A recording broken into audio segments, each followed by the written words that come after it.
నలుగురు స్నేహితులు జింక, కాకి, తాబేలు, ఎలుక.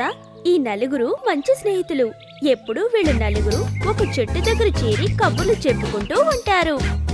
ఒకరోజు వాళ్ళు చెట్టు దగ్గరికి చేరుకున్నారు. కానీ జింక మాత్రం రానే లేదు. తక్కిన వాళ్ళు ఎంతో బాధపడ్డారు. జింక ఎందుకు రాలేదో చూసి రమ్మని కాకిని పంపించారు. కాకి అక్కడ ఇక్కడ అంతా వెతికి చివరికి ఒక వేటగాడి వలలో చిక్కుకున్న జింక కాపాడండి కాపాడండి అని జింక అరవటం చూసింది. ఆ విషయం తన స్నేహితులకి చెప్పింది. జింకని కాపాడాలని ఎలుకని తన వీపు మీద ఎక్కించుకుని జింక ఉన్న ప్రదేశానికి చేరుకుంది కాకి. తాబేలు కూడా వెనకాలే బయలుదేరింది.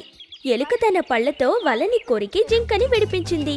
అది దూరం నుంచి చూసిన వేటగాడు అక్కడికి చేరుకునే లోపు కాకి, జింక, ఎలుక అక్కడి నుంచి తప్పించుకున్నాయి.